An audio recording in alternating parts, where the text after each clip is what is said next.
Part 1. The Profession of Faith. Section 1. I believe, we believe. 26.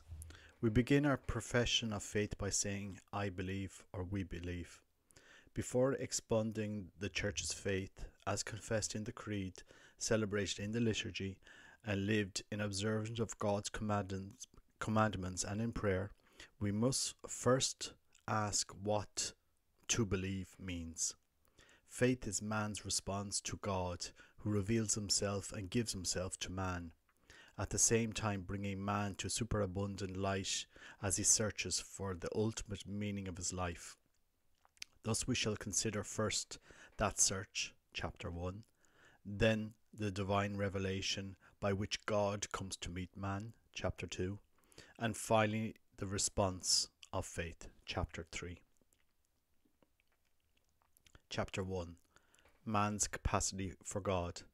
1. The desire for God. 27. The desire for God is written in the human heart, because man is created by God and for God, and God never ceases to draw man to himself. Only in God will he find the truth and happiness he never stops searching for. The dignity of man rests above all in the fact that he is called to communion with God. This invitation is converse with God, is addressed to man as soon as he comes into being.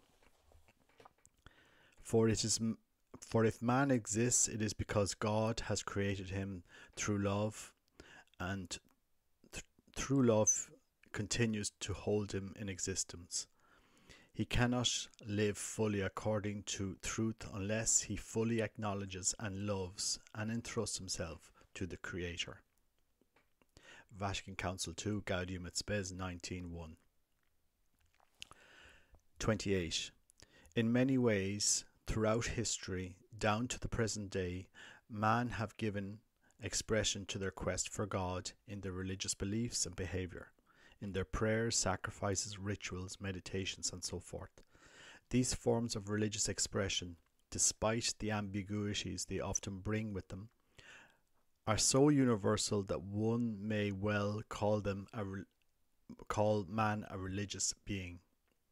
From one ancestor, God made all nations to inhabit the whole earth, and he allotted the times of their existence and the boundaries of the places where they would live, so that they would search for God and perhaps grope for him and find him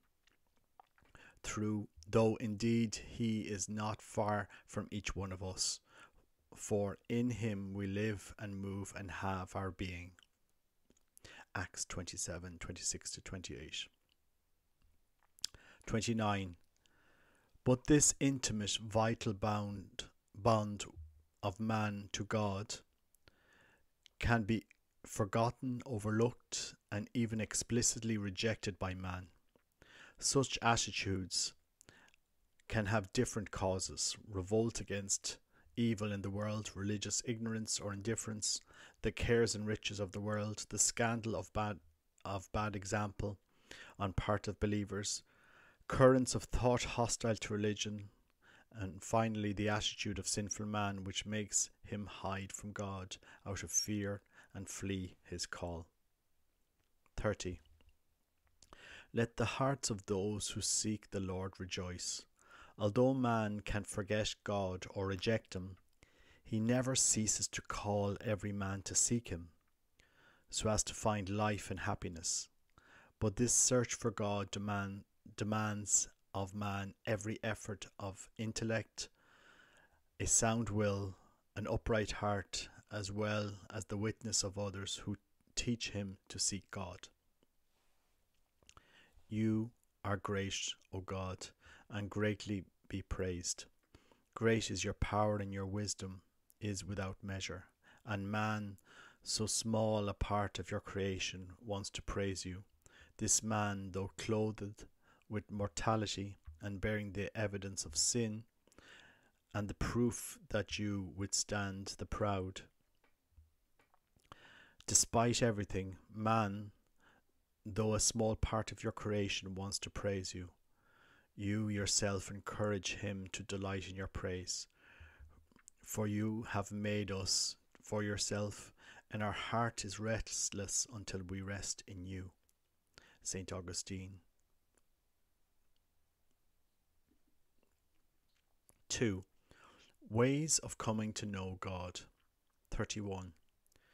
Created in God's image and called to know and love him, the person who seeks God discovers certain ways of coming to know him. These are also called proofs of the existence of God, not in the sense of proofs of the natural sciences, but rather in the sense of converging and convincing arguments, which allow us to attain certainty about the truth.